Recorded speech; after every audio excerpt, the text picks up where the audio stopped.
So I was scrolling on iFunny earlier, and I saw this video of a mantis shrimp. The fuck is a mantis shrimp? Okay, so what comes to mind for me is that movie Power. If you've ever seen that, it's on Netflix. It's an okay movie. I don't really watch too much movies on Netflix because, like, most movies are kind of shit anyways. That's fair enough. So basically, it's this movie where people get superpowers from animals, blah, blah, blah. So mantis shrimp is this, like, lobster-sized animal that kind of has these spring-loaded arms that just kind of, punch out, and they get these supersonic speeds that can, like, boil the water around them, break glass, stuff like that. Blah, blah, blah. Are you talking about bullet shrimp? Or, like, whatever they're called? Same thing, yeah. Okay, yeah, I know what you're talking about. They actually do thunder damage in real life. Exactly, right.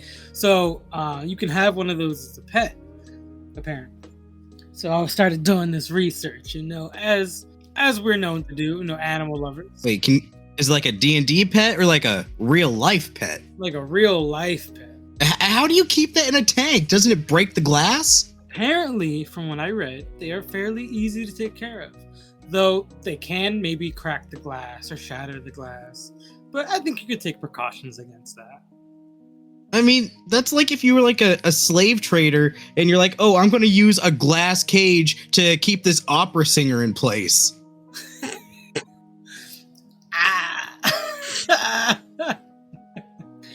I suppose you're right. I would imagine that's probably a real world problem at some point in the history of opera singing. I feel like you could protect it enough. But they hit that right note and then it's just whoosh, all of it's gone. All of it. That's something you'd have to be prepared for, A solid Figaro is all it takes. Yeah, how much are you willing to be like, I got a fucking mantis shrimp, to the occasion where it may break the glass and you may spill 10 gallons of water in your house. It'd be a weird thing to go into work complaining about. It would be a story, yeah. But damn, mantis shrimp, sorry I'm late, boss, broke the damn tank and died. Fucking Mike complaining about his wife, Bruce complaining that his character died in last week's campaign, then you walk in all like, oh, fucking mantis shrimp broke the glass again.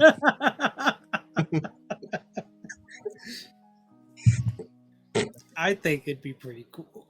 If anybody has a mantis shrimp as a pet, please send us a message or write us a comment. I would love to hear about it. Fucking mantis shrimp. Get those in D&D. Sound damage all the time. Oh man, you get like a big one. Yeah, like that. Actually, the size of a lobster. Giant mantis shrimp. Yeah. Mantis shrimp familiar for like an underwater campaign. Ooh. What if you had like a giant mantis shrimp, like 10 feet tall?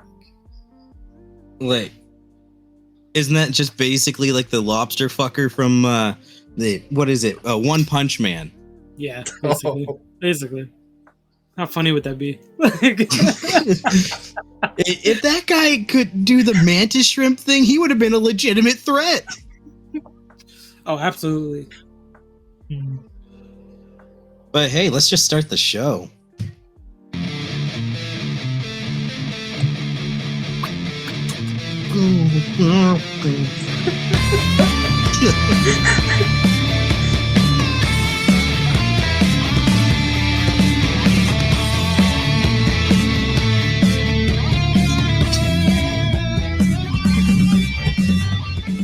Welcome to Dungeons and Talkshows, the talk show that brings you dungeons, news, and homebrews.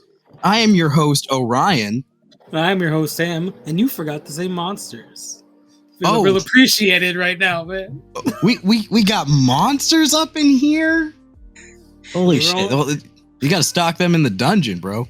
We're only on like our 15th episode or something. I hypothesize that I'll get it right after we hit episode 500. 500? Oof, what a goal. Yeah. I'll believe it when I see it. Who is that with us in the studio today? Surprise voice. Oh, it's none other than our dear editor, Fxnneco. Welcome to the show, Fxnneco. Hi, how are you? Welcome. Great to have you. Hi, I'm Fxnneco. I'm here, and I drink too much. It's not a problem, though. I have it all figured out by now. I'm an expert. It's an alcoholic. Like, went from podcast to AA real fucking quick. Isn't it always? Hi, fan. Well, you know, being an alcoholic goes hand in hand with D&D. I would venture to say I have yet to run a game where the players aren't constantly drinking in and out of game. I'd say you're wrong. Regardless of what group I have. I'd say you're wrong, but I've seen the last one. Oh, God. To anybody who watched that episode, you should now be familiar with David. Mr. I want to keep the ghost dog. Listen, Look, I need ghost dog and booze. Stat. If you're a DM and you ever need just a little bit of time to get something ready, like a fight prepared, throw in a dog encounter. Like, that shit bought me 45 minutes. I pet the dog. It was fantastic. If you ever need that group bonding, the classic DM thing that Matt Mercer did was like, well, maybe it wasn't exactly Matt Mercer, but you know the one, it was the drinking game they did. Ah, yes. What the fuck is up with that? Yeah, exactly. That was a fantastic game that you guys played. It was great. I threw it in there because I thought it would be kind of a good team bonding thing, and it worked. And it seemed like it was, yeah. It seemed like it was. A little something to add. So, Fen, what has it been like being a part of the Nerd Militia now franchise? Being our editor, you see everything. I'll never forget it for as long as I live. You're like our Alfred. And as many hours of therapy as I have, I'll never be able to forget it. Turns out we don't exactly have a very good health plan at the moment. Every time he has a mental breakdown, I have to like put on my therapist hat. I get my armchair ready to be an armchair psychologist. And then like I had to go out and buy my own clipboard for this guy. A whole clipboard? Well, buy is kind of a liberally used term here. I stole it. Yeah, you know, full disclosure. Assuming we're all, you know, from the relative age group, assume it's from a Walmart, right? Well, you know, it's a little... I don't like stealing from Walmart because it's too easy. All right, fair enough. I stole one thing once, and then they had me give it back, and I cried, and I never stole again. To our viewers, we are not condoning stealing. Stealing is bad. And cool. If you're gonna steal from a big company. We support local businesses around here. Yeah. Actually, that reminds me of this one thing that happened once that really pissed me off, because I went into a local game shop, right? And there was this guy that was staying with me at the time, and we go in there. He's looking around. I'm not paying too much attention to him, and for whatever reason, he saw that there was like a single camera in this store, and decided to pocket a couple skeleton minis. And when we get out to the car after I bought like a card pack or something, we get like halfway home, and he's like, "Hey, Orion, look what I got here." And it's like, "What the fuck, dude?" He's like, "Well, they're just asking to have it stolen. There was just a single camera. It was too easy." I'm like, "No, you don't steal from small businesses. That's not okay. Your local game store is a magical thing. First off, I know the owner. He doesn't actually make money off that business. it makes enough to support itself, and he does it as a hobby because he's just retired and just chilling. Exactly. Like, this dude is so chill. Like, say you want to go play some Magic or whatever, and it's not even store hours. You give him a call, he'd be like, yeah, sure, I'll play with you. And like, get you some card packs, the whole deal. Like, real chill guy. Shout out to that guy. The best kind of person, really. Oh, yeah. Honestly, sounds like a great dude. Yeah. But yes, people, if you learn anything from us, it's that you do not steal from small businesses. If you like to do some crimes, take it from Big Pharma. Fuck yeah. it. Big Pharma has always fucking me on my insulin. They don't have your they don't have your interests at heart. They care about you. Drifting awful far from D&D. We calling out Big Pharma over here. Fine, cut that out. Cut that out. No, I can cut that out. Oh, I'm sorry, I work for Big Pharma. Oh, shit. Quick, get the clerics in here. Clear Fend the Fed. It's been in our eyes this whole time. I need a druid. Stat. What a great start to this episode. Oh, we're gonna go full circle to how this all began with the healing hands hand job.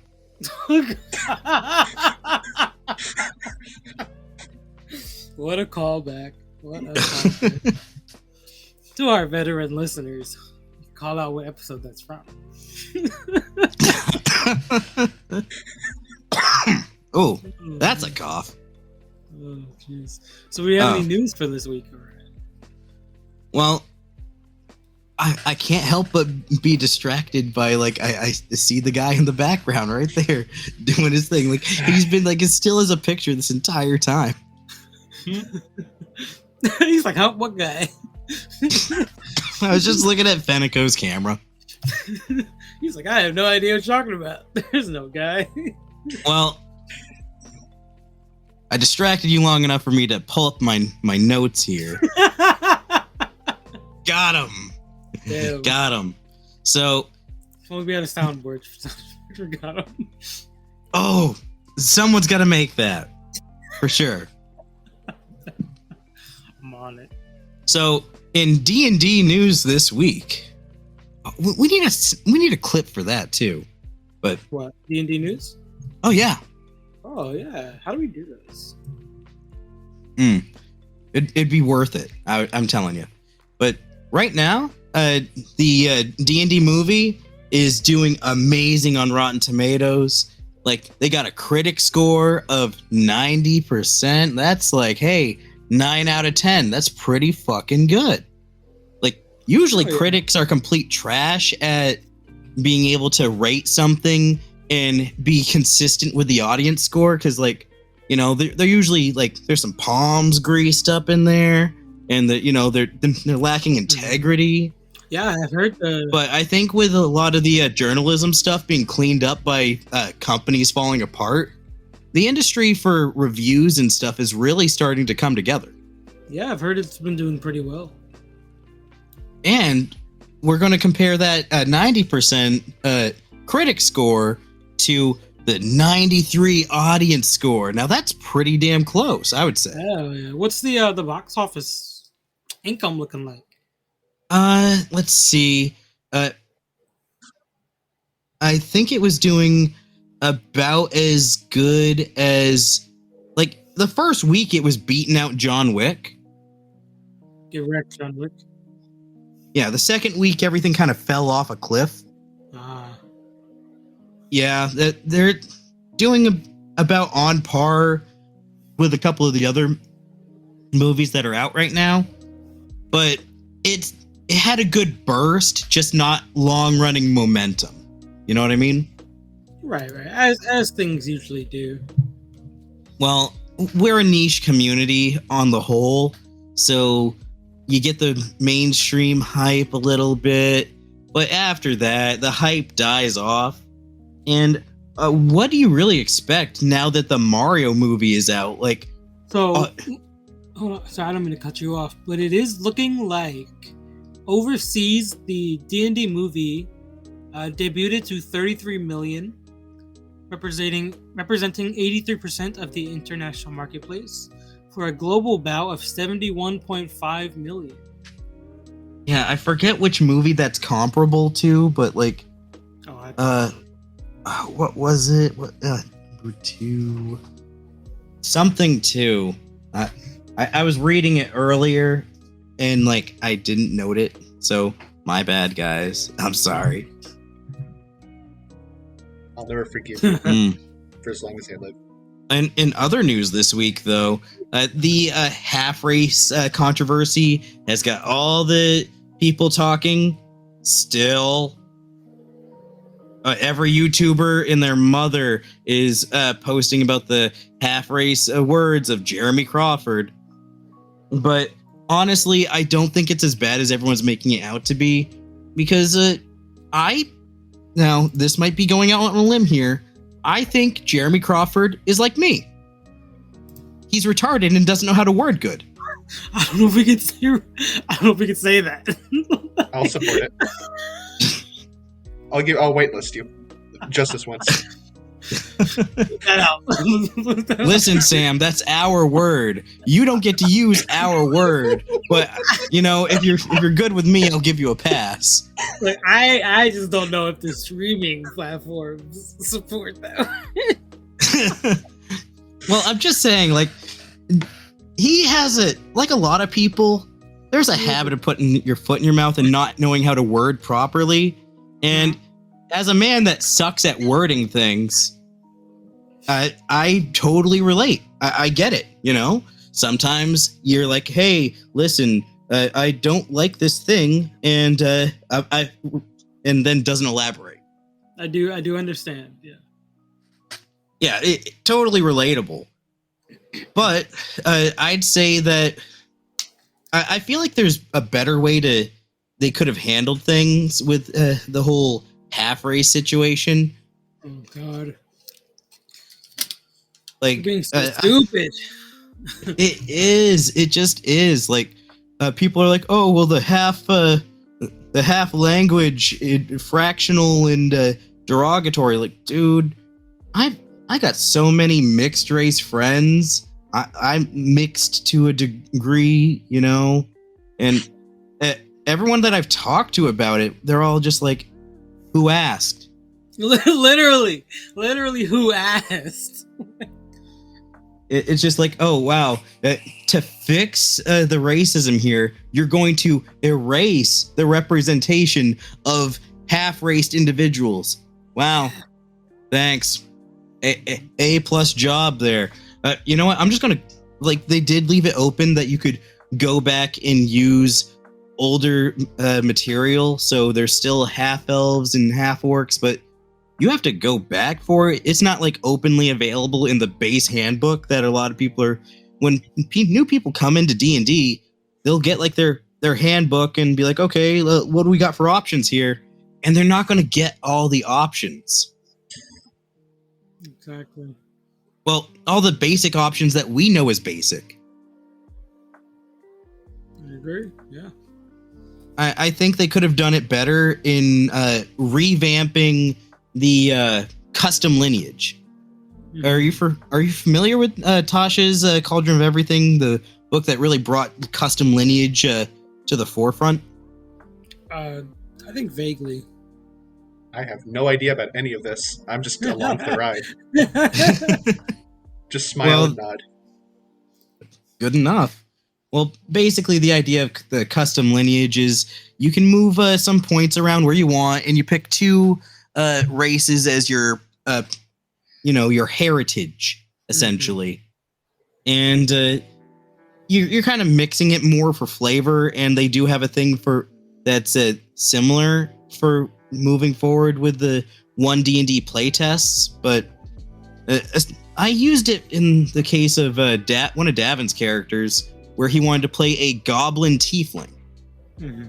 I was like, oh, well, there's no reason a goblin couldn't get it on with a fiend and have an offspring. Yeah. which made him look very impish, and I was a big fan of that concept. Yeah, I would imagine it would look very impish. I just think like if they revamped it a little bit by letting you add like a one trait from each of the races that you're putting together, rather than just like, oh, take either a bonus skill or dark vision, like it could have been made so much better. You take a trait from each of those races, mash it together, and then flavor the rest as far as how things look. Right. Like you could get like Infernal Tongues, I think, is a tiefling skill or tiefling feat. And then what's the one for goblins? They get like the hide and sneak. I think something like that. I haven't looked at goblin in a long time. Like that, right? In a long, yeah.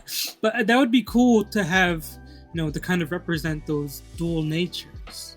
Oh, absolutely. Because like I don't see the whole half race thing as reductive. I see it more as like, hey, you are the accumulation of these two separate things, making something spectacular and new. Making something special and unique. Exactly. And the blending of those qualities and traits makes you, really special and really individualistic. And naturally, there would be a limit to that. And like we've mentioned before, there is that chart from that supplement book from 3.5, the Book of Erotic Fantasy.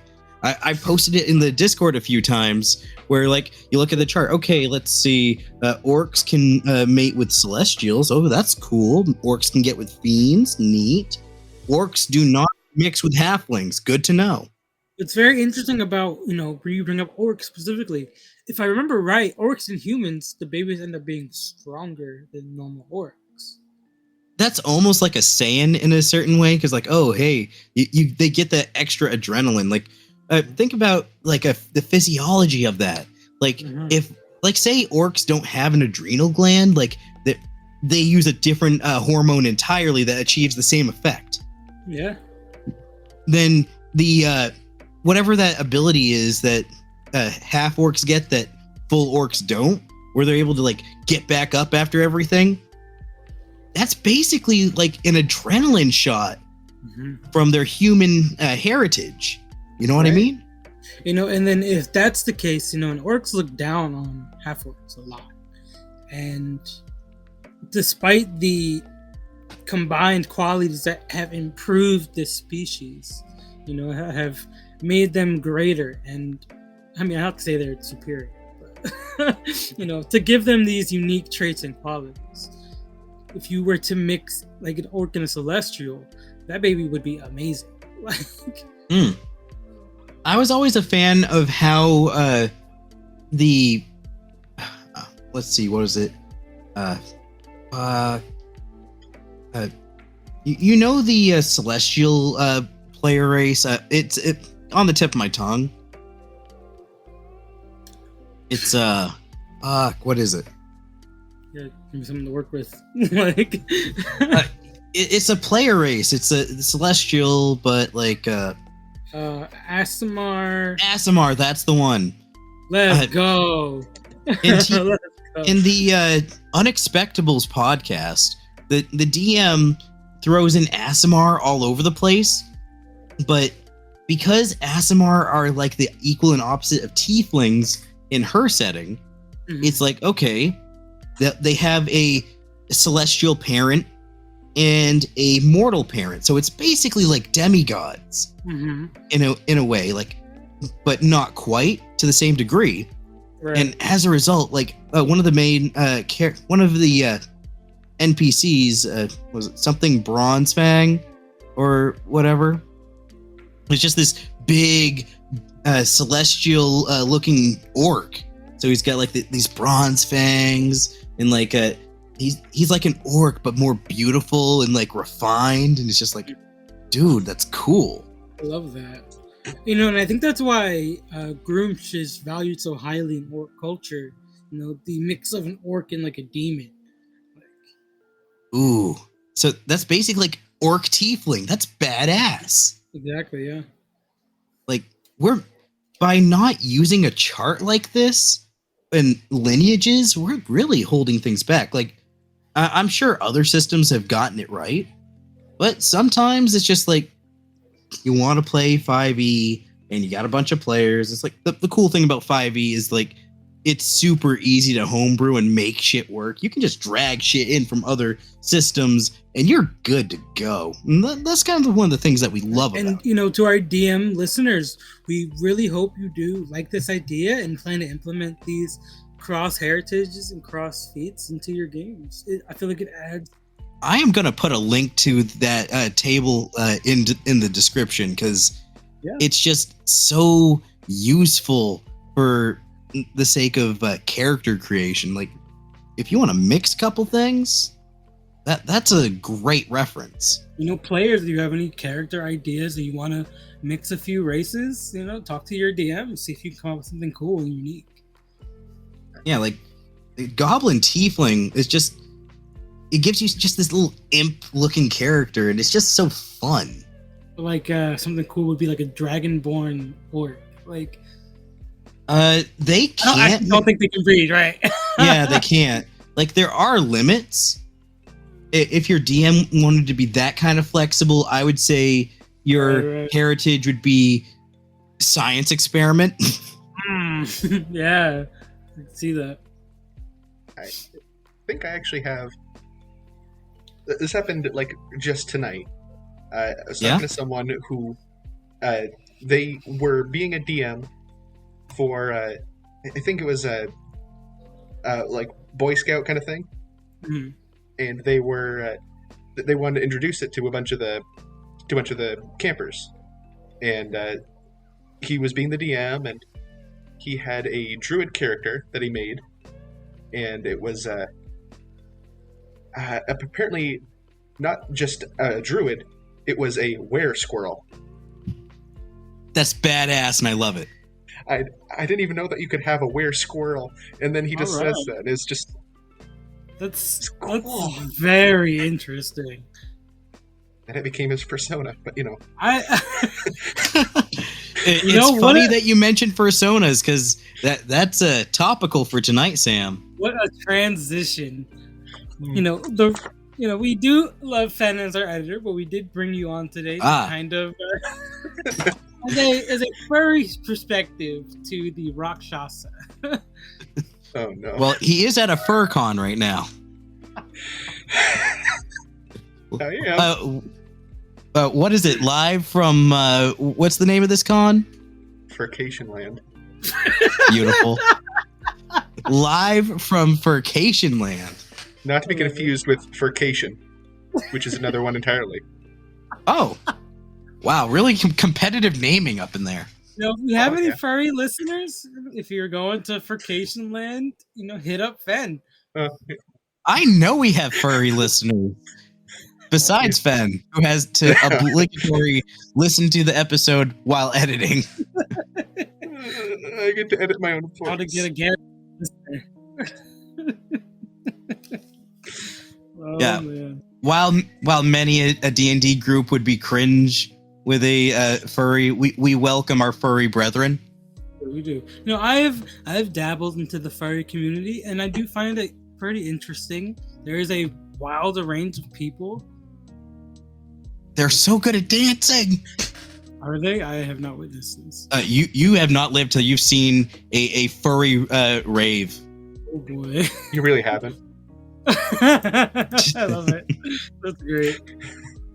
I saw it for the first time ever. The only thing I know about furry cons is people show off their suits. They meet people who are like famous or whatever. I know that there's like that Wendigo one that's like super famous. That sounds sick. I don't know anything about them. And then I know that they have their YIF parties or whatever they're called. I thought that was like a misconception. Is it going on here? No, as far as you know, at least. I mean, it's not advertised on the event list. Maybe there's like a secret secret code you gotta learn. Yeah, there's a handshake for that one. You gotta find the secret person, like what's a furry term? Like What's the secret handshake? Like, what do I grab? The tail? Ow! And then they're like, Nah, "You're in." that's what you gotta do. You gotta like ask around the con, like, "Yo, dude, what's the secret handshake?" I forgot. You gotta get noticed. Oh, whoa, what is this? That is a secret code. And they just grab by the dick. You gotta get noticed by the right members of the group. Well, Sam, tell us a little bit about this week's monster. Sorry, I got distracted by the furry. It's easy to get distracted by the furries. There's just so many bright colors. It's soft. It's like that Russell Brand movie he was in, like Get Him to the Greek? I don't fucking know. But he starts singing about furry walls.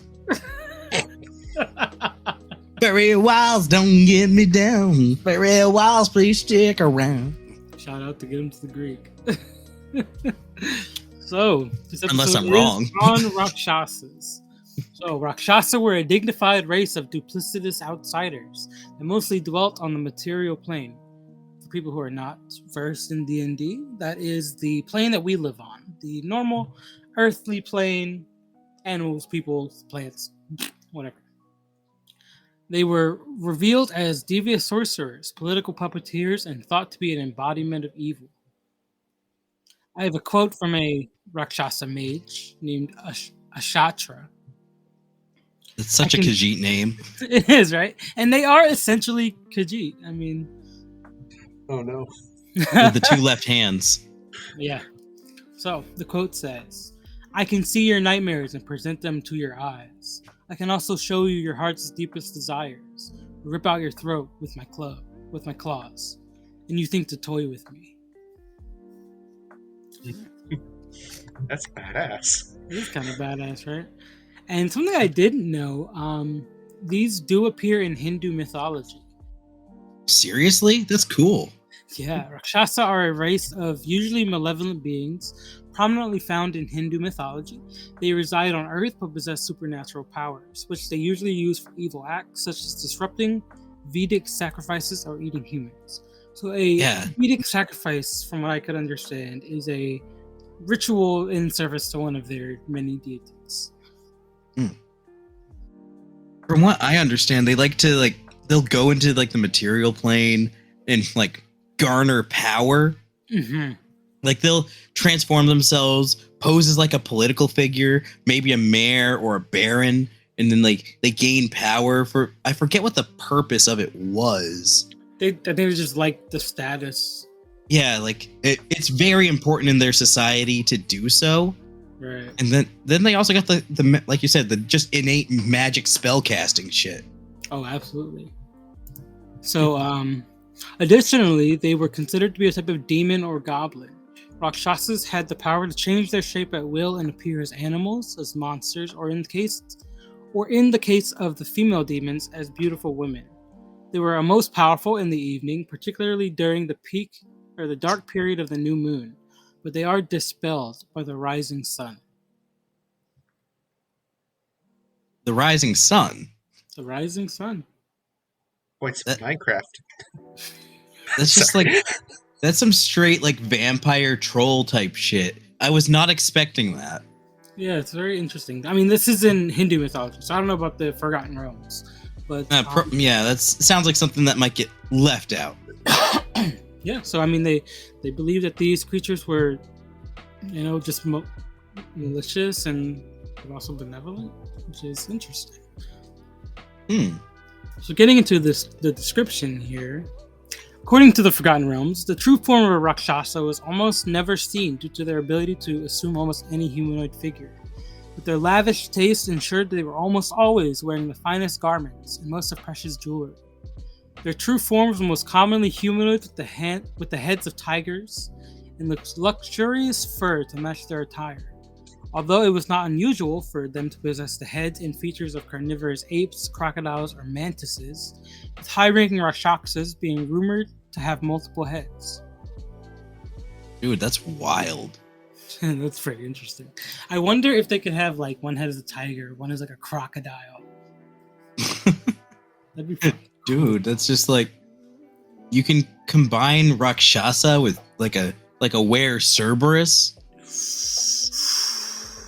You could have your party be like going through this village, you know, going up the political ladder till they finally meet the head baron of this. The head baron. Yeah. And then, you know, they walk in to find that it's a Rakshasa with like 2 heads. That'd be fucking cool. I threw a Rakshasa just kind of discreetly into a campaign because, like, they're really good at keeping a low profile and they won't confront people outright. Right, yeah. But they love to, like, display their power, too, which is super cool, I think. They're like, look at me, I'm awesome. Yeah, like this Rakshasa that I ran, there was, like, a magic tournament with people fighting and just, like, a big old free-for-all. You were in this campaign, actually. Oh, yeah. We got to, like, the first part of it, I think. Yeah, you guys met a Rakshasa, and it was actually, I think it was the Baron, or the mayor or whatever. Oh, cool. He shows up, and he goes for a handshake, but, like, nothing really notable outside of handing you guys your quest. Mm-hmm. He's like, hey, take care of this shit for me. Right. I remember this. That was when I was playing my my Dragonborn Warlock. Yeah, the one with the dimensional pocket in his nose. Yeah. That was great. If I remember correctly, we also had that instance where he woke up in an alleyway covered in someone else's blood, not remembering what happened the previous night. I think I do remember this. Yeah, I don't remember what happened with that. The campaign fizzled out due to player stuff, and I was just like, oh, come on, guys. I would like to bring that character back someday. Anyway, that'd be fantastic. Continuing with the description of these. So, the eyes of a Rakshasa could range from gold to black slits for felines to protruding multifaceted spears for insects, but always contained a fiendish glimmer of disturbing infernal intellect. However, their most unnerving and unique feature was their reversed hands. As you mentioned, the palms of a Rakshasa faced outward from the body when the arms were at rest, and the finger joints bent backwards to grasp and manipulate objects. So they had backwards hands and their palms, so they were like yeah, it's basically like 2 left hands, dude. Yeah, I mean, not even that. I mean, like that too, but they were reversed, you know. Yeah, it's just like I always thought it was just one hand reversed, not both. Yeah, that's very odd. So that means I can pick up things like backwards. Oh, that's so weird. Like, as a martial, like if you're a fighter with a sword, like that's gotta throw you off because like their fighting style will be completely different. All the movement options would be strange. Yeah, you could hit like really odd angles. Yeah, they'd legit be able to underhand wield everything effectively. Oh, that's really cool. Hell yeah. So Rakshasas stood 6 to 7 feet, 1.8 to 2.1 meters tall, with those of lower rank being shorter. Their build was typical for a human of their size, and they weighed between 250 to 350 pounds, 110 to 160 kilograms. So the weight of an actual tiger. Weight of an actual tiger, right? Did you say that the taller they are, the more high and mighty they are? Basically, yeah. Oh, I don't know if the taller they are, the higher rank, but the lower rank Rakshasas seem to be shorter. I didn't realize that they would have the same hierarchy as the invaders from Invader Zim. Oh I was thinking the same thing. Right. My mighty's tallest. Oh my god. I fucking love Invader Zim. First the humans, then the bees. I love you. The show is amazing. Shout out to Invader Zim. I'll never understand who at Nickelodeon said, hey, you know who would be great to write a show for us? The guy that wrote that comic. Yeah, the one, you know, Johnny the Homicidal Maniac. That'll make a great kids show. Yeah, we'll get that guy to make a kids show. Oh my god, it was amazing. The show was crazy if you watch it now. I would say it's a questionable call on on their part for hiring, but damn if it wasn't a good one. Look, shows like that are what made me into the degenerate that I am today. We need more. I don't know how it hasn't been rebooted outright outside of the Enter the Florpus movie. Oh, man, that'd be amazing. Like they had a comic series, like just turn all those into episodes. Hell, I bought one comic where he straight takes over a cheese puff factory with the express purpose of blowing it up with a massive bomb to spread spicy cheese puff dust through the air of the entire planet, thus killing off the humans and making everything spicy, cheesy, delicious for the tallest. Damn. It definitely sounds like an Invader Zim thing. It was just great. Oh my god. That sounds great. Yeah, and he just straight builds like an entire room in the factory. He's like, yeah, I'm the engineer and this is totally necessary. Your boss said I should do it.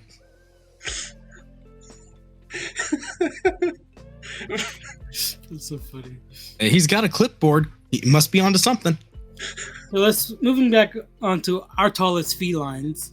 Their wickedness rivaled that of devils, and their avarice surpassed them. Their animalistic appearance disguised a sophisticated personality, with an unstoppable lust for influence and material wealth. They combined the habits of a predatory aristocrat with those of an insolent cat, savoring the finest art, music, literature, clothing, weapons, and armor, while spending large amounts of time lazily resting in their comforts and prowling unseen. Powerful magic, lost spells, arcane tomes, and secret lore, particularly those of evil variety, were a special interest to the born sorcerers. It just seems like they took the nature of cats and dragons and turned it into a humanoid form. Basically, right? Like, pretty greedy bastards. They seem to be kind of assholes. I think these kind of things make great quest givers, just saying. Honestly, yeah. Like, you disguise him as something else. There's like, something a little gimpy about his hand, but he seems all right. Yeah, like you watch him pick something up backwards by accident, like you're like, what the fuck?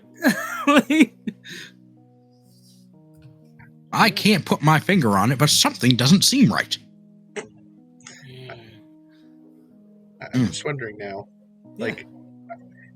how cat-like are they? Like, is the best way to defeat one just to give it a cardboard box? So, they seem to have the laziness of a cat, the head of a tiger or tiger-like species.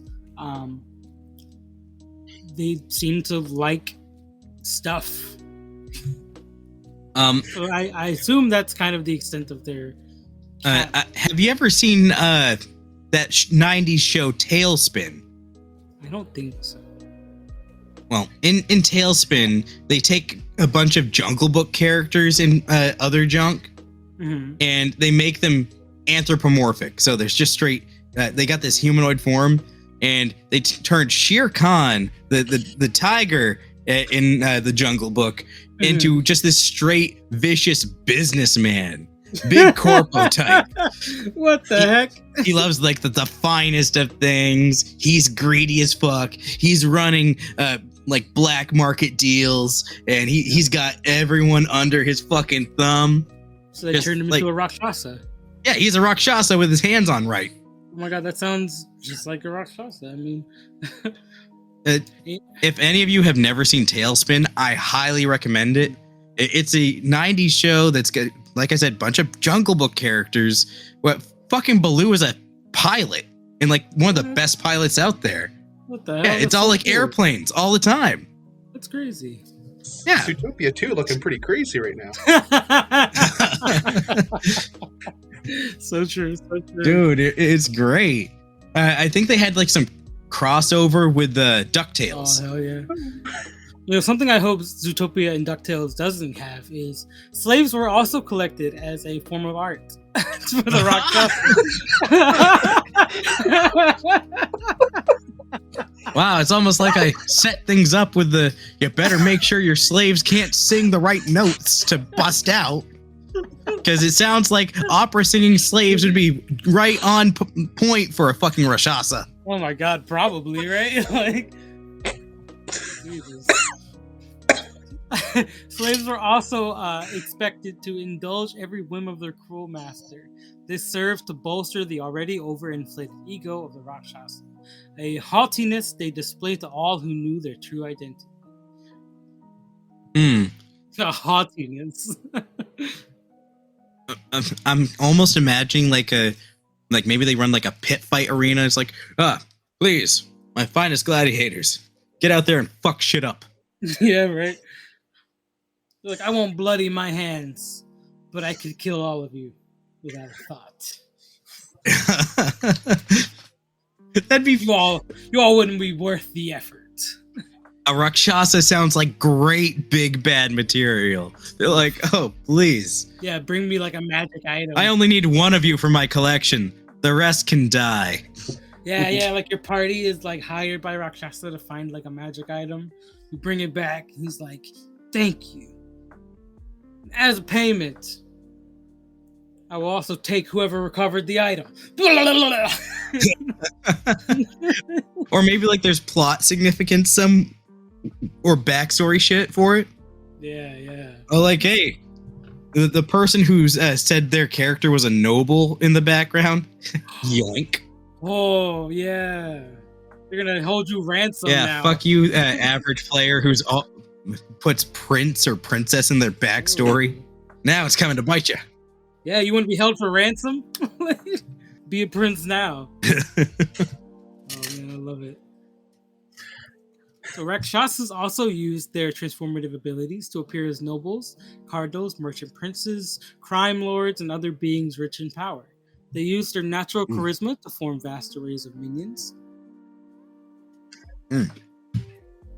I'm just loving the crime lord aspect. I know, right? It's so good. I'm a sucker for a crime lord. They had vast arrays of minions, lackeys, servitors, henchmen, and despite their pride, they were masters of deceit. Rakshasas disguised not only their forms, but their very involvement in events, pulling political strings, creating vast intrigues, and instigating government corruption to secure their safety. Their innate cleverness was enhanced by their supernatural abilities, and yet countered by their strange sense of honor. As like devils, they would hold to the letter of an agreement, while ignoring the spirit to double-cross their supposed allies. It's brilliant. And I'm just saying, like, maybe a Rakshasa should be the secret mastermind behind the Xanathar Guild. Ooh. Yeah, like everyone thinks the Xanathar is the secret final boss of the Xanathar Guild, but no, it's actually some Rakshasa that wanted you to think that. Never expected to see Jeff Bezos' persona. I never knew I needed to hear something so bad. Hold on. This will be a great promo for this episode. I'm going to tweet this right now. What I want to know is like, okay, we got Jeff Bezos persona, but I need me an Elon persona. But he strikes me as like more of a scaly or like maybe something aquatic. I was going to say a hag, but you know, maybe a dolphin. Yeah, Elon strikes me as a dolphin.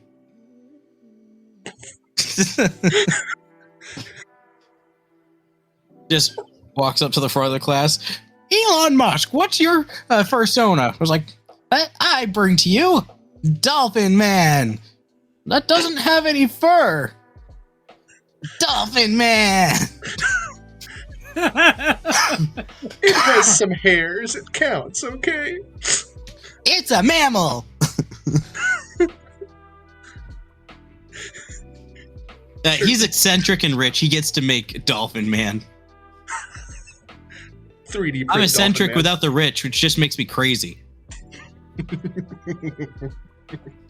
Once you make money, then you can be real eccentric. I think that's how it works. There's got to be rules for eccentricities. I think I understand now why Elon Musk must be a furry. and so is Bezos. They're both rich. Well, That's all. how else do you afford a fursuit? And the cool thing about a fursuit is once you're in the suit, no one knows it's you. Make sure that when you go to an interview, wear your most expensive suit.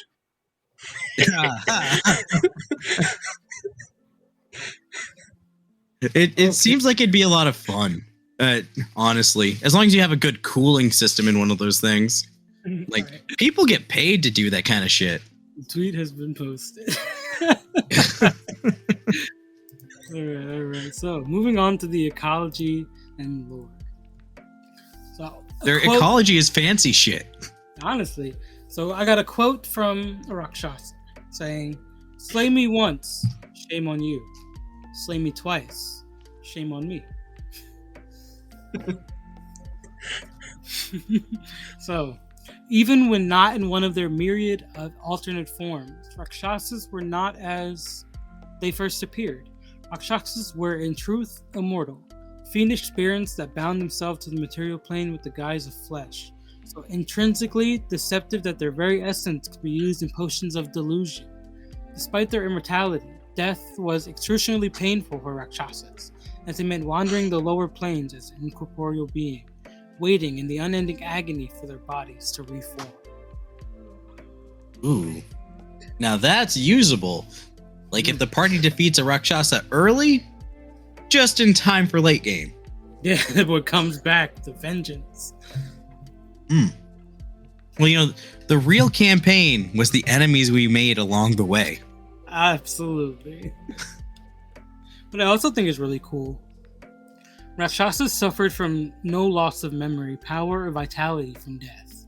But the process landed them... Dude, super brain. Oh, yeah. The process landed them in a random spot and could take somewhere between days and years, by which time mortals who had wronged them may have already passed on. When unable to take vengeance upon their killers, Rakshasas often avenged themselves upon their kin or allies. Slaying a Rakshasa banished to the lower planes permanently destroyed them, but it was said they could be killed on the material plane by driving blessed weapons through their hearts. Damn. Every century, a new Rakshasa generation would be born to replace their fallen progenitors, and the race had been known to spread. So, you gotta die for the sins of the father there. Pretty much. Furry vampires. You know, coming up towards the end here, the last bit of their ecology, getting into the sub-races. They got sub? I didn't know that there were sub-races. They do. They have, looks like 3 sub-races. So, the first one, they have the Akshazar, I think. The Akshazar Rakshasas had white fur and were skinnier than the common breed.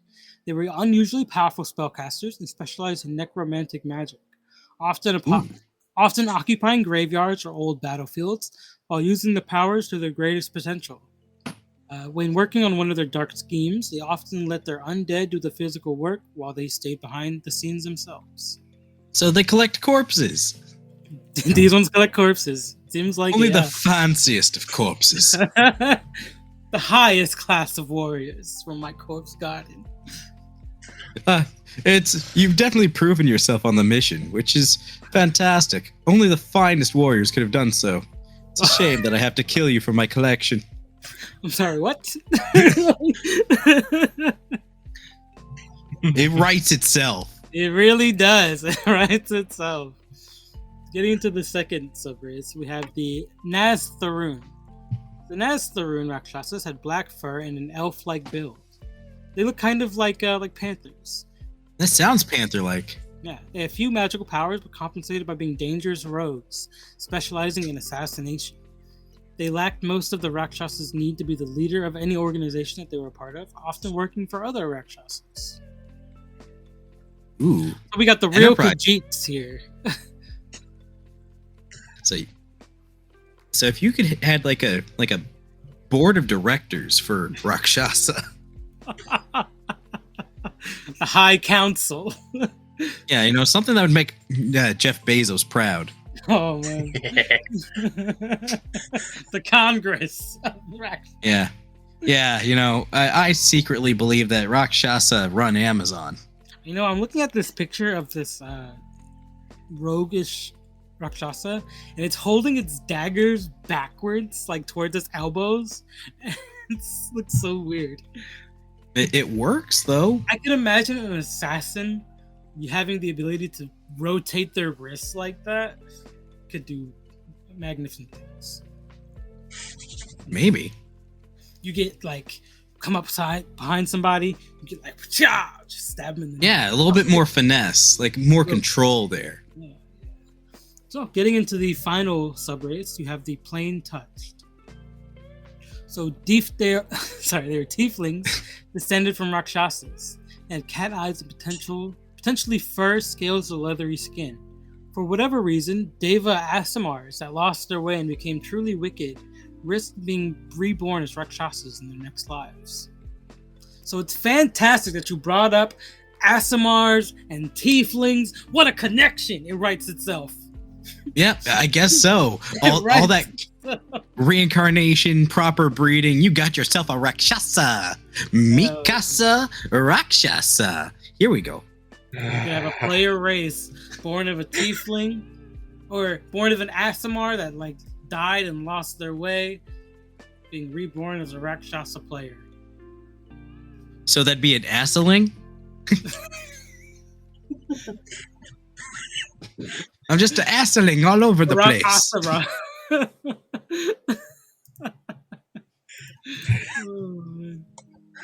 We're getting into their abilities and stats here to round out this monster deep dive of Rakshasa. They are a medium fiend, lawful evil. They have a strength of 14, dexterity of 17, constitution of 18, intelligence of 13, wisdom of 16, and a charisma of 20. Ooh. Mm-hmm. They are vulnerable to piercing from magic weapons wielded by good creatures. They are immune to bludgeoning, piercing, and slashing from non-magical attacks, and they are a CR 13. Well, if you have a morally questionable party, it's going to be harder to beat. Yeah. So looking at their abilities here, you have limited magic immunity. The Rakshasa can't be affected or detected by spells of 6th level or lower unless it wishes to be. It has advantage on saving throws against all other spells and magical effects. I used a Rakshasa stat block as as kind of the core for when I made Auntie Bobble. Oh yeah? That's awesome. Although I'm glad none of you actually tried to fight Auntie Bobble. Oh god, no. You don't fight the secret shop lady. Dishing out her highly addictive, questionable spell candies. Oh, but then we could have robbed her. But then it's like, I don't think we would have won that fight. Considering what she was handing out, it's just like, okay, if she makes this kind of stuff in bulk on the regular, what is she capable of? Right, and what else does she have in here? Like, there's no way. But yeah, so Rakshasas do have an innate spellcasting. It doesn't say what level spellcaster they are, though. Odd. I don't know, but at a CR 13, it'd be ridiculously high. Yeah, so looking at their spells, they do have a few at will. Detect Thoughts, Disguise Self, Mage Hand, and Minor Illusion. They have three a day. Charm Person, Detect Magic, Invisibility, Major Image, and Suggestion. And 1 a day, Dominate Person, Fly, Plane Shift, and True Seeing. It's pretty cool. There's a lot of potential here, and I'm loving that. Oh, First off, just spellcasting in general, you can always just tap on a couple extra spells as a DM. Ain't nobody gonna notice. Right. Give them a few magic items, if they would. Why wouldn't they? Yeah. They would have several just on their person. Yeah, like if you're gonna fight a Rakshasa, it's gonna be hard because they got all that shit on them. And on top of that, like, it should be worth it, because they're gonna be equipped. They got like 5 rings, necklace and amulets and shit, like bands and bracers. Oh, straight up. Probably their cloak, all kinds of shit, man. They live a life of opulence, so they're gonna be prepared to defend it. Absolutely. So that's pretty much about everything we have for Rakshasa. They have a multi-attack, 2 claw attacks. Blah blah. Looking at their claw attacks, it does seem like they are able to bestow a curse. Dude, that's wild. Yeah. I think with that, finishing up our monster deep dive for this week, that's a good time for us to go on a quick break. Woohoo! We just hit the hour mark on the dot, so. Stranger danger. Stay tuned. You know what you're listening to. Generic realm! Lots of fun! Excellent! You're supposed to play the intermission.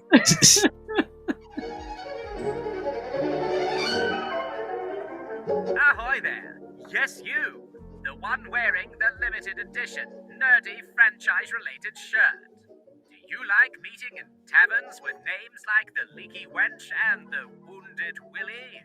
Do you regularly spend time with unintelligent barbarians or antisocial rogue assassins? And do you have a friend who always insists on being DM and making you last in initiative because you forgot to take snacks? Then you're in the right place. Join Sam and Orion every week for Dungeons and Talkshows, where they'll have monster deep dives, special guests, and spotlight homebrew creations made by the community. The boys are here to educate and entertain in all areas of role-playing games. Whether you're a new player or a hardened veteran, we are your people. Even the unintelligent, morons, and dunderheads can all enjoy and learn from our discussions. So come and join us on Dungeons and Talkshows on YouTube and all the usual podcasting apps. You won't regret it. But then again, who knows? What do we know? And we are back.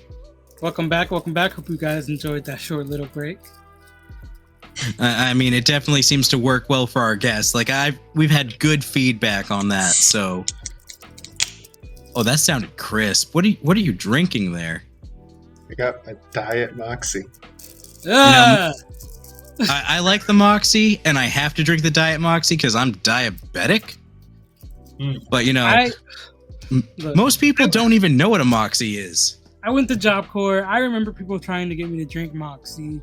And look, I respectfully disagree with all of your tastes in beverages. I bet you don't like licorice. I like regular licorice. It's similar. I mean, I don't like black licorice, I guess. See, that's not regular licorice. Black licorice is the standard regular licorice. Yeah, that's why I fixed that. Moxie is just how I used to make money back at Job Corps, so I can't really... You're one of those. Listen, I had a mini fridge, okay? A mini fridge. I sold candy in Job Corps, so I... He was a Moxie hustler. I was a candy dealer, not a Sandy. I just did 3D prints. We had a battery dealer, a AA battery dealer. Oh shit, that guy must have been like rolling in the dough. Oh, he was. I won't tell his entire name, but he definitely had a nickname. It was Shady Brady. Oh, that sounds great. But Shady Brady, next NPC name. He never did anything shady except for selling batteries for like insane prices because he knew people needed batteries. What the fuck? Okay. I mean, I guess like, if you know the market, man, you know. Yeah, you gotta find a market and get a niche that no one else is fucking with. Mm-hmm. That was Moxie. On a side note, guys, I do have a bit of a feel-good story this week that a little short Reddit post that I think you might like. Really quick, before we get to that, let's finish up this Rakshasa session. Oh, yes, absolutely. Really quick. We do have our fight score. So what do you think, Sir Orion and Sir Fen? What would you do if you were to encounter one of these creatures in real life? Okay, so first off, encountering it would mean that I'd have to figure it out.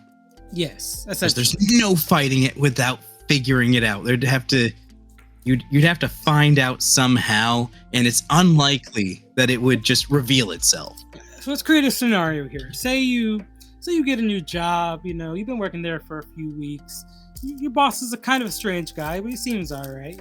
He likes to collect things. You come in one day early for work. You step into his office and you see his hand immediately shift back to a normal position. A little odd, but maybe it was just a trick of the light or something. Maybe you're seeing things. Maybe you're up a little too early. One day you see a little too much.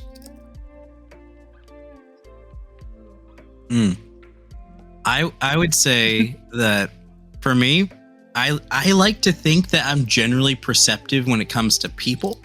I agree. Thank you. It's about time someone agreed with me on my... I was talking about me. What the fuck? Oh, okay. Damn, narcissist. What do you mean? I mean, I've always been a people watcher, I think, and I could see the same qualities in you. All right, okay. Like-minded individuals here. But yeah. I would say that I think I'd be intuitive enough to say something's off here. Mm-hmm. So that right there, my guard's going to be up. So if I study this guy over a period of time and I think that something like that's escalating, eventually figure out that, okay, this is Rakshasa. Mm-hmm. Yeah, first to find out, all right, so maybe, this is a Rakshasa I'm dealing with. My boss is a Rakshasa. Then you're like, I gotta take him down. You find out he's eating kids on the weekends or something crazy. Oh, yeah. Something diabolical. Oh, we need a diabolical sound. We need to make a list of all the sounds we need for a soundboard. Well, I don't have to be the only one with a soundboard. I'll work on it. It's in progress. Stranger danger. Beautiful stuff. Yeah, I would. What do you say if you're assuming you've scoped it out, you're sure this is what you're dealing with, and you're the one to confront? I think I would go through. Obviously, I can't fight him outright, and ain't got no magics to speak of. I would have to lay a trap or poison him. That's all there is to it. See, the only reason that I would stand a chance against a Rakshasa is the old Batman argument, prep time. There's nothing else that can get you through a fight like this. You'd have to have the prep time. I go through the process, maybe, oh, hey, here, have a diet soda. It's have it filled with antifreeze, or maybe I make him a coffee and I put strychnine in it because I'm a big fan of strychnine as a poison. You gain their trust. Maybe Fen might seduce them a little bit. I was going to say, yeah, I could definitely take him to the base. To the base. Oh, you guys mean in a fight, don't you? Yes. Yeah, you mean in a fight, right? In a fight, right? Excellent. Yeah. You gain their trust. Maybe after it's your first time together, you get them while they're sleeping. Yeah, you've been reading up. Good creatures need a blessed weapon to the heart. I can get a blessed weapon. Go to a local cleric, I guess you don't have local clerics. I go to a church and I'm like, yo, can you spit on this dagger or something? I don't know. That depends. Catholic or Protestant. Better do both to be sure. If you're Catholic, they might come on it. Is this what the Pope does on the weekend? Sorry to our Catholic listeners. It is a joke. It's a joke. I don't think I can do this. I would say, if you're going to bless something to go with a backstabbing route, hit up your local synagogue. I bet they would do it. Yeah, their rabbis bless shit all the time. How do you think kosher stuff is made? you don't get. It's not real kosher unless it's blessed by a rabbi. You go there like, hey, can you bless this dagger? They're like, you one look. Yeah, all right. Like, yeah, and besides, like that, if you find a rabbi that's versed in the Kabbalah, then like you might get like an actual blessing, like get some good magic up in there, because the Kabbalah is that Jewish magic. We did go a little bit on Jew magic. It's another callback. Let's go. I don't think I could do that, because I'm pretty sure as soon as I step in the door, I'm gonna get struck by lightning. You're gonna sense the magic on you now. You're like, what's that? Like, oh, I brought you a gift. You know. You know that cat dick was so good. Oh. Get him while he's licking himself.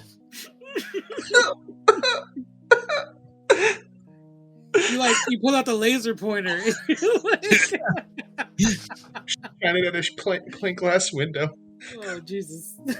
Yeah, no. If it were me, I'd get like some really high-end, fine Colombian coffee or some shit, like something really bitter, and then I mix in the strychnine, because the cool thing about strychnine is strychnine, man.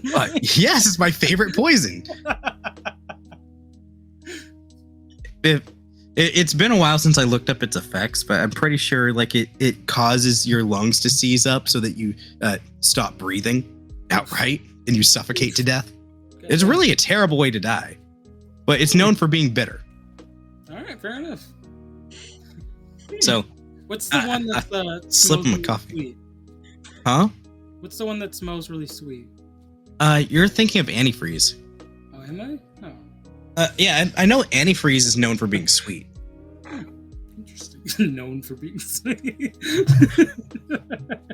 Should I be concerned as to why you guys know so much about poison? If you ever send me a letter, I'm not opening it. A letter? Yeah. I have a feeling I know it's already in it. Listen, when it comes to criminal masterminding, I like to think that I'm great at crime even though I don't commit it.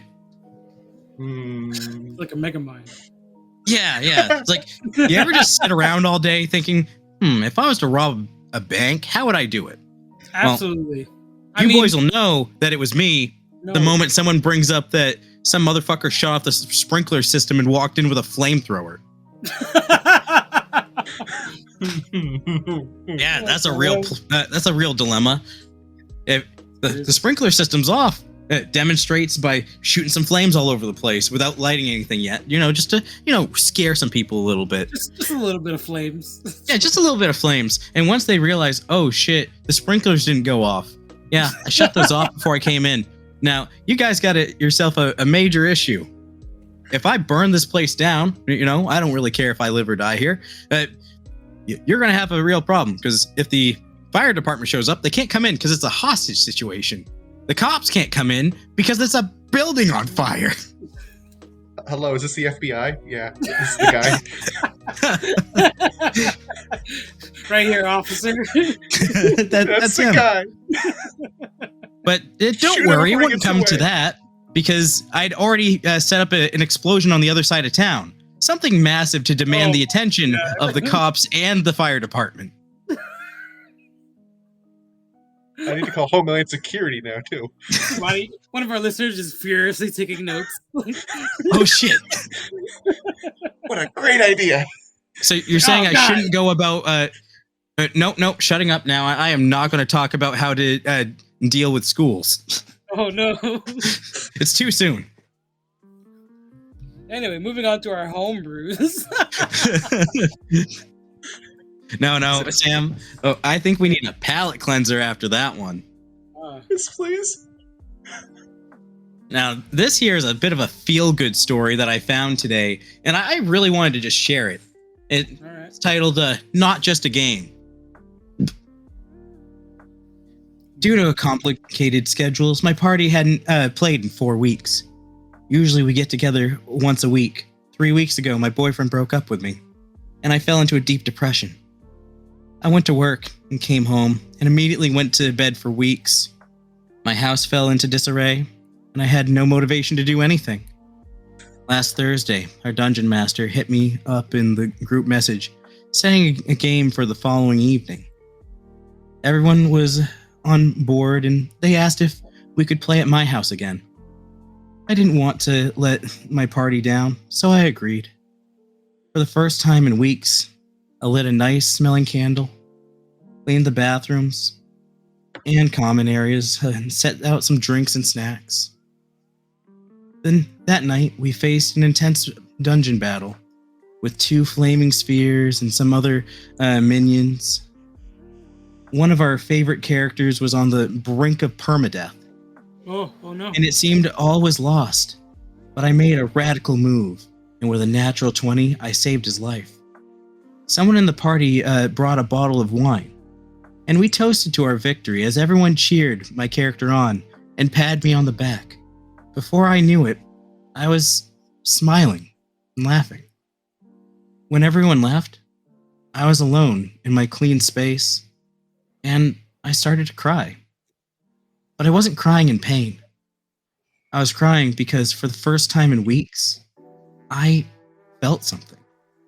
And what I felt was joy. This last week was different.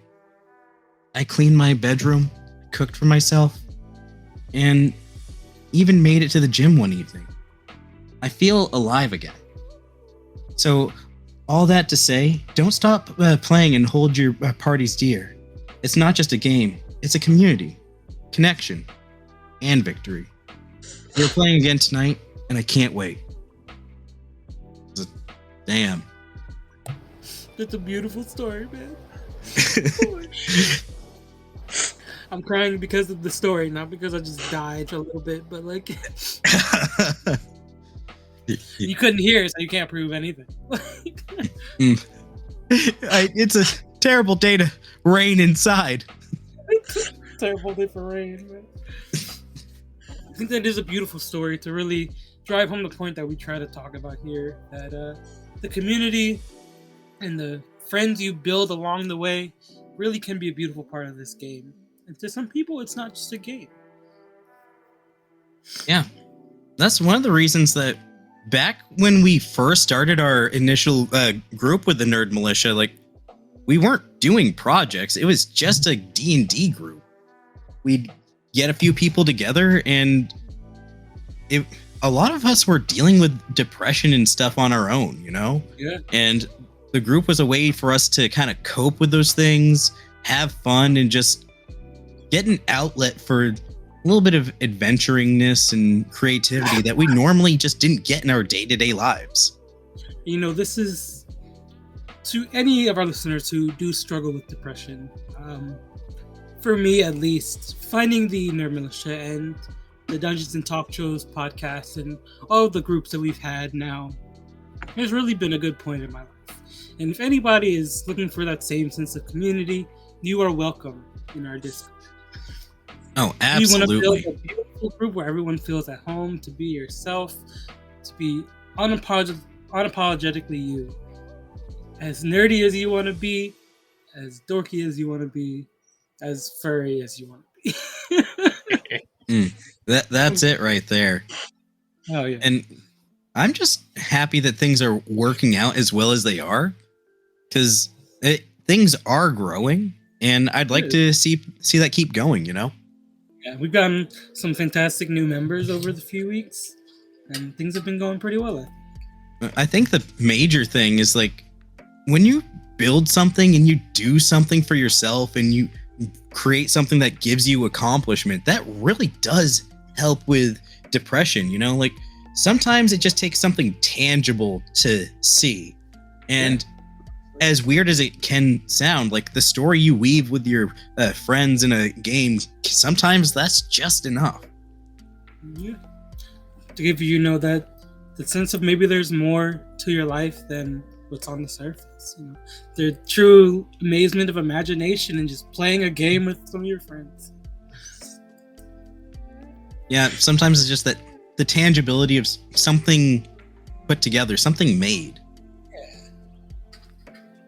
Even if it's just, like I said, making a story with some friends. So Ryan, I think now is a good time for our homebrew segment. Would you like to start us off? We could roll a d20 and see who gets the higher. You know what? I'll have to reach for a d20. It's like draw. Ben, did you happen to bring a homebrew for now? I have something better. Oh yeah. I can't give you any stats at all, but I can improv one. Okay. I love it. A first live homebrew. I'm gonna let you guys do that first, though. I cannot improv that quick. Fair enough. Take your time. Think about it while we do ours. 15. 20! Ah, shit. Yeah, 20! Hey! That's natural, baby. Hey, DM wins. Let's go. So, today, this is pretty short, so I'm going to bring 2 spells today, as I have suddenly decided. Since this is pretty short. Give me 1 second to grab another one. Well, while you're doing that, I'm getting some live pictures from Fxnneco at the con, and it's just... Oh, yeah, this is. You gotta hand it to them with the crafting. Yeah, those do look pretty amazing. I just never know what to make of that. It's like... There's just so much that goes into it, and as an artist, I appreciate that. Sorry, I'm trying to look for one to catch my mind.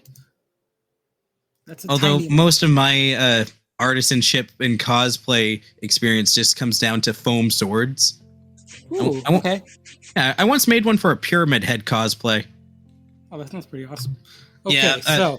Incidentally, that was for the boyfriend of one of my furry friends. Oh, nice. Hell yeah. So today I bring 2 spells.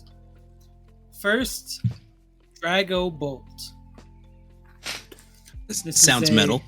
It does sound pretty metal. So this is a evocation. It doesn't seem to have a level, though, so I'm not sure where this would fit. It's a cantrip. Sorry. Oh, cantrip. Shit. Oh, okay. So it has a range of 120 feet, vocal component, and it is instantaneous duration. So, you fire an elemental bolt of energy in the shape of a dragon that flies through the air. Choose a target within range and a damage type from acid, cold, fire, lightning, or poison. The target must succeed on a dexterity saving throw or take 1d8 of the chosen type. The spell's damage increases when you reach higher levels. At 5th level, the spell deals 2d8, divided as you wish among up to 2 targets. 11th level, the spell deals 3d8, divided as you wish among up to 3 targets. And 17th, 4d8, up to 4 targets. It sounds like they were trying to compete with Eldritch Blast. Yeah. And being able to divvy up the damage is pretty unique. I would say that it seems slightly overtuned in the sense of being able to choose damage type as a cantrip. Yeah, but I do think, personally, that there do need to be a little bit more good damage cantrips. No, absolutely. I think if I were to have it at my table, I would nerf it down to a D6. I can see that. Just because of the versatility. Yeah, I could see that. Like, if you're going to have something that versatile, you're going to have to take a hit there. Yeah, I mean, if you're choosing a damage type, chances are you're choosing that for a reason, Yeah. And so you'd be able to choose damage types. That's pretty damn good. At a D6, okay, so you got a solution for many a situation. And then you follow that up with the fact that you can divide the damage across the targets. Right. So I think what you're lacking in damage, you're making up for in the versatility and being able to spread it around. All right. So the next spell I have is another cantrip. It is a conjuration this time, called Obvious Banana. Okay. They cast the time of 1 action, range of 60 feet, vocal and semantic components, and a 1-minute duration. So, you conjure a magical banana peel on a 5-foot square of flat space in range. The peel appears with an audible poof and is a bright yellow that is almost impossible not to notice. Any bipedal creature that begins its turn in the peel space or enters the space on its turn must succeed on a dexterity saving throw or fall prone. You and any creature you designate do not need to make the saving throw.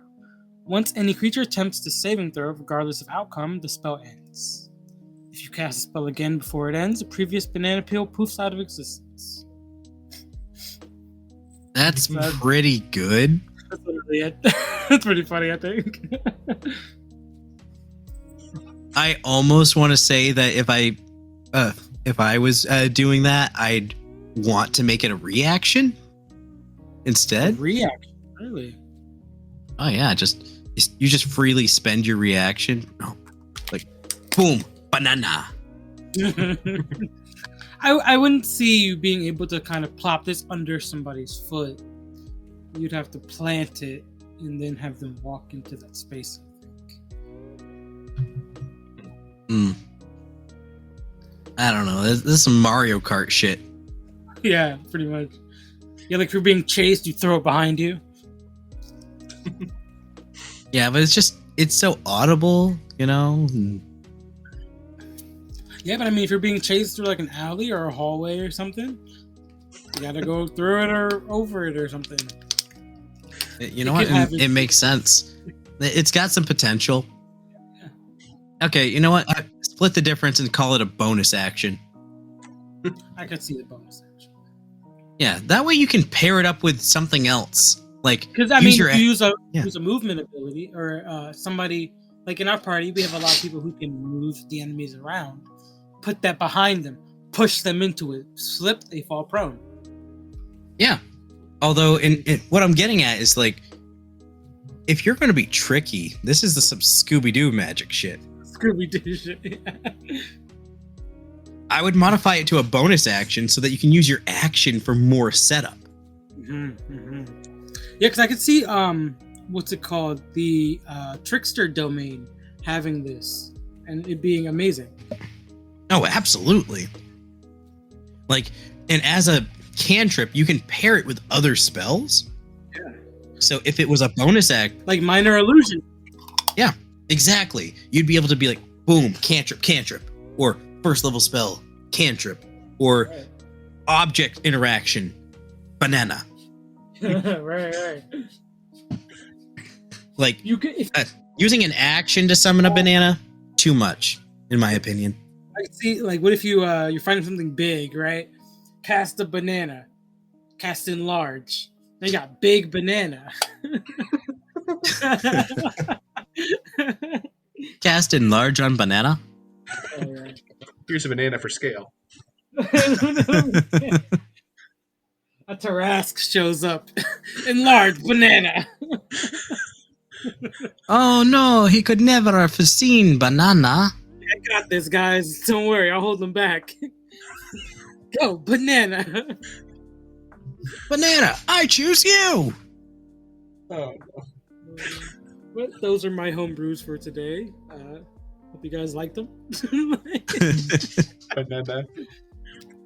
I'd say I'd give them 6 out of 10 because although they're great, I feel like they could be tuned better.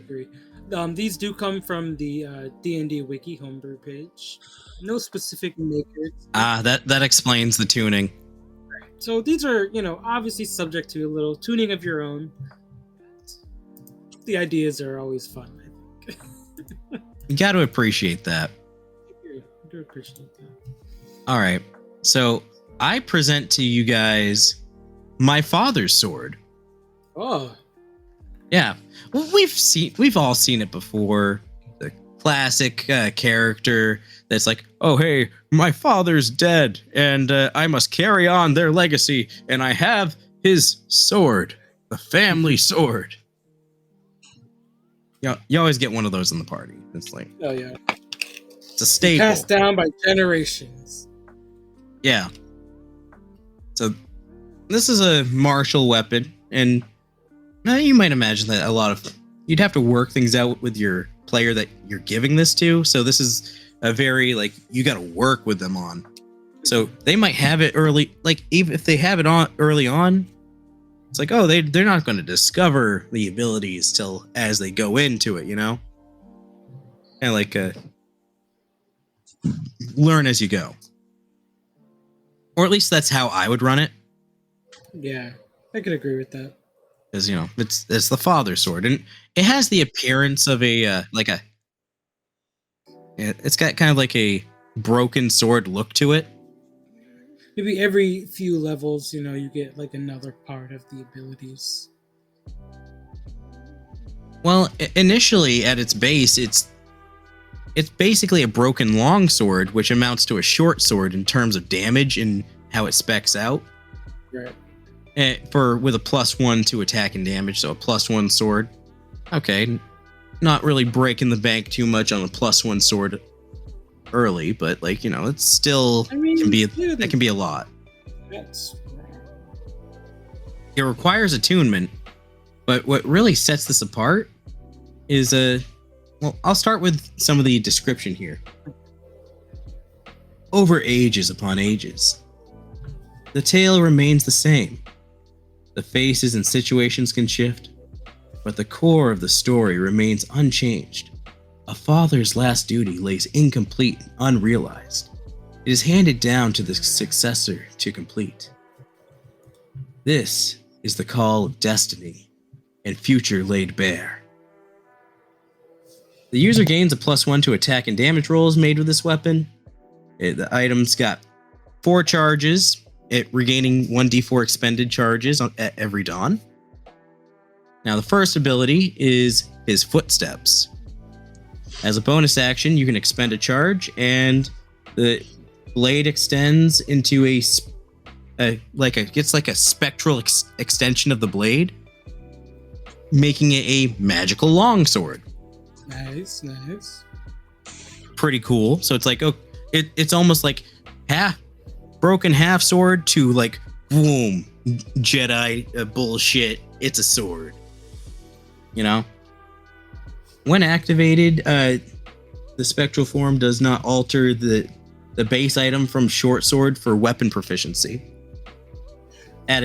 So upon attunement, which is required for this, the user chooses an elemental damage type as for the activated form. Once you choose it, it cannot be changed, even on reattunement. Which Okay. you can choose any of the elemental damage types. That's pretty cool. So you go from 1d6 +1 to a d8 +1, whatever the elemental type is chosen. Mm-hmm. See, I could see the spell having the same effect as this. Or something similar to the way it works. When you choose an element, maybe it goes up to a d8. But when you just have it as a base to kind of being like a magic missile or a eldritch blast, it's a 6. That would be kind of neat. Yeah, I can see that working. Let's see. While activated, the damage dealt becomes 1d8 +1. Chosen damage type. It remains activated for 10 minutes or until the user chooses to end it early as a bonus action. Okay. The second part of its ability, take it from here. As an action, you can expend 2 charges.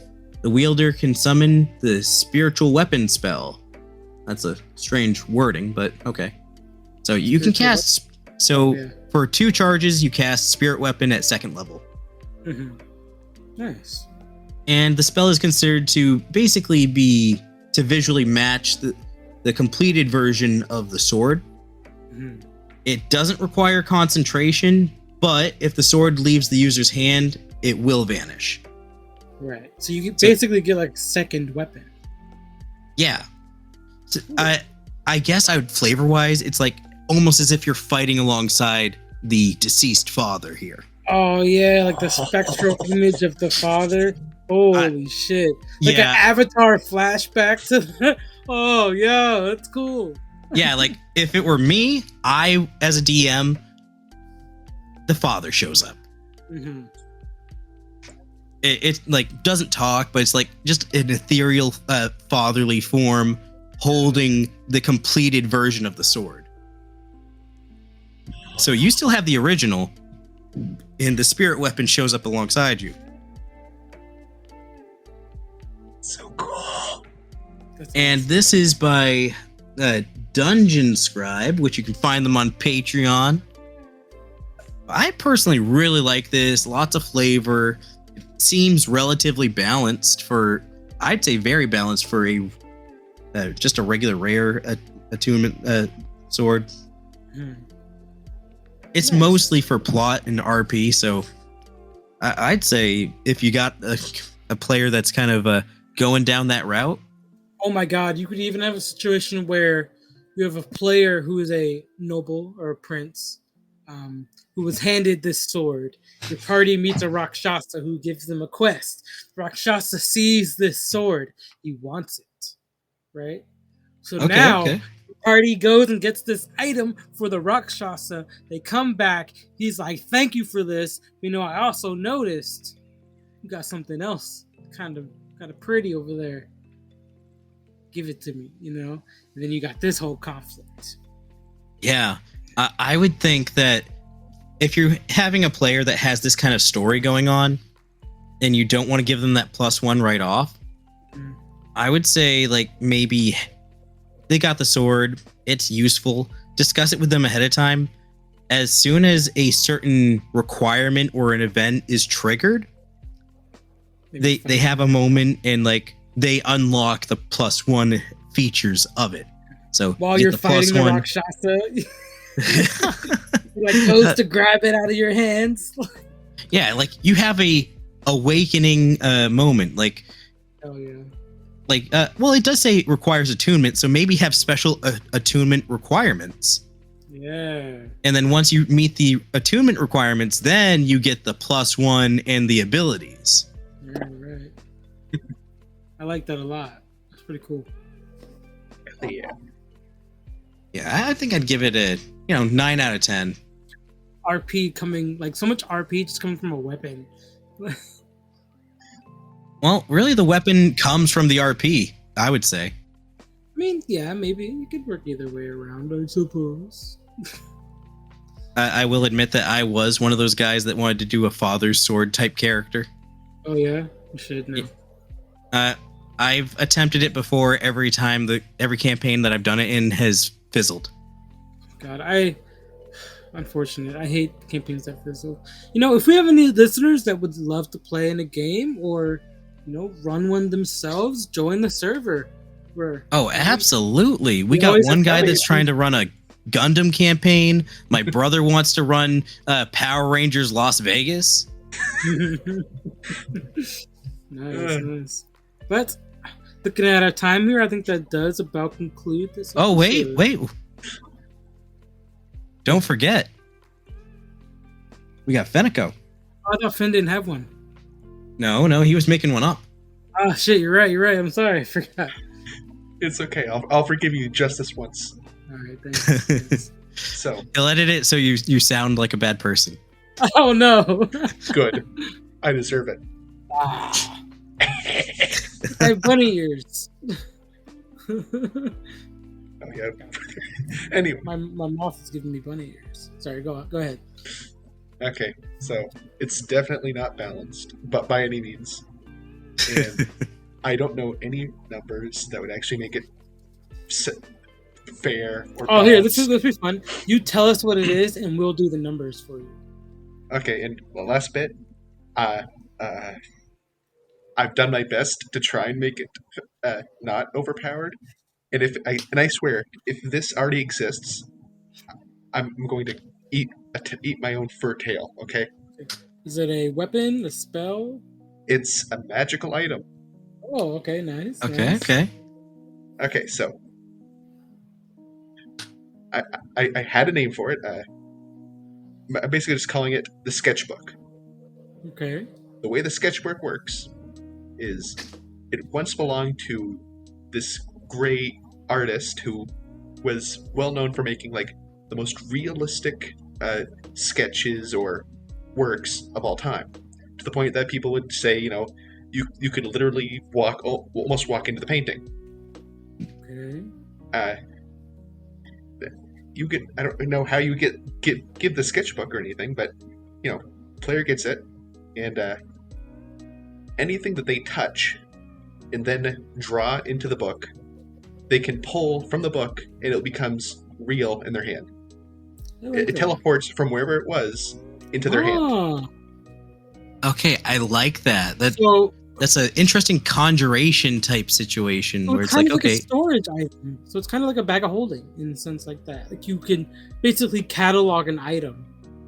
Mm-hmm. Oh, I like that a lot. You know what that makes me think of? There's a Bard homebrew college. I'm gonna find it real quick. It sounds similar to the College of Creation. No, it's not that one. It's like the. Hold on, I have it on my phone. Really quick. Scroll in. While he's doing that, I gotta ask, how's the con going? It's wrapping up now, actually, but it's been amazing. Just so much food, and not just food, but food is good. A lot of games, a lot of people. Son of a bitch. A lot of very pretty suits that I can't afford. Motherfucker. That's gotta be like the roughest part. Like, I would imagine like with a lot of communities, like the furry community, there's so much money that gets thrown around that you just learn how to get good at making money. All right, I can't find it, but it's basically a Bard college where like they paint things and then create them. Like, it's kind of like Sai from Naruto. I remember something like that in 3.5. I sent something to the Homebrew chat a while ago about that. I have to find it again. But yeah, I think it's pretty cool. You basically can create little ink blot constructs. Yeah, that's badass, actually. So I got one more part to it that I just kind of thought of now. So, seeing how your character has to draw it, your character might not be a natural artist. And this book doesn't give you any natural drawing abilities, and so I'm assuming you would roll to some stat check, a performance, most likely. Yeah, I make a dexterity performance check, and if you were to roll some number, like probably above a 15, the object would be completely normal and same value as always. And if you roll too low, it means that you fucked up the drawing. Yeah, I love it. I'm not entirely sure if it would be a like that one episode of SpongeBob kind of thing with Doodle Bob. Yeah, I could see it being a situation where like maybe you hurt yourself or the item you tried to pull is broken in the process. Yeah. Yeah, you draw an anvil, and then like a broken anvil just falls on your foot. Yeah, like it falls, like breaks in half or something. Like, I could definitely see that. Yeah. I remember I used that for something like it for a character. Awesome. For something else entirely. I could see Ezra having something like that, honestly. That'd be kind of cool. Yeah, I think I once gave it to a character of my own for something entirely not related to D&D. And it was they were a natural artist, and they were sketching out the stuff in the notebook, and they just used it to steal stuff. Yeah, hell yeah. Like they would walk through a grocery store or whatever and just touch everything. Right. You could add a penalty to like if you don't own the item, there's a higher chance like something goes wrong. If you don't own the item, then there's a higher chance that you didn't completely observe every aspect of it. So you have disadvantage to roll it. Yeah, exactly. Maybe you take damage or. But you could still be like a master thief and just like start touching things with just once. So, like go up to a museum, touch the painting, draw it later, and just pull it out. Draw the painting. This is how we steal the Mona Lisa. And then I could see it kind of depending on how well you're able to use this item, maybe you don't have to draw it as well. Maybe you get to a point where you only have to draw like a vague description. You know what I mean? Yeah, just a general jug of water. That is my improv homebrew item. I like that a lot. I say that's got potential in like add that to the source. Yeah, you definitely give that to like an art. It might be a bit before a certain characters come across what it actually does. Mm-hmm. You should add that to the channel. Ooh. Well, I think Chris would love that, considering how we are working on the Paltira source book. Mm-hmm. So if you pop that item into the Paltira chat, I guarantee he'll love it. If I get any stats, I could probably do that, but I'm awful at stats. Don't worry about stats. Like, Chris is amazing when it comes to homebrewing stats. You just give him the general idea and ask him to like help you out with it. He'll do it all up. Like, I was writing parodies one day and I got like halfway through it, and I just took a recording of myself singing half of it and sent it to him, and then his DM creative brain just got all of the gears were turning, and before you know it, he gets back to me like not even an hour later. He's like, I finished it. Yeah, we can use the AI bot to create the art for it and everything. Oh yeah, the AI is amazing. Do you see all the Snoop Dogg art I did earlier? I did. I was trying to get like Snoop Dogg DM. I love it. But if nobody has anything else, well, I think that this is a good start for like I think we could definitely do like some more furry episodes in the future. Yes. Yeah, well, it's a whole subsection of the community. Like furries are infamous for being closely associated with D&D. Yes. Before we finish, Fen, we do need your IFS internal fuck score of would you smash a Rakshasa? For smash or pass for Rakshasa? Yeah, smash or pass, man. You got to show him a picture first. I was looking at them and I think I would smash. Honest.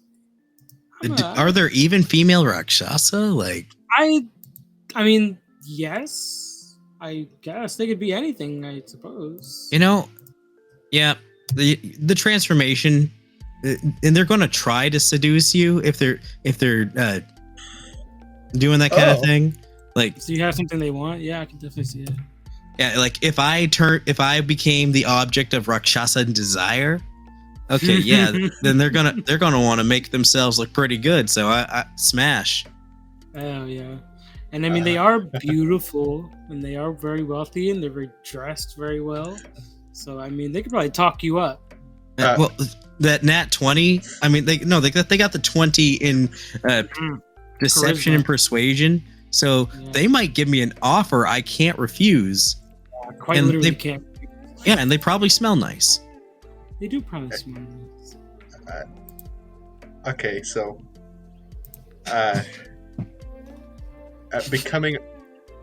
assuming they would want this.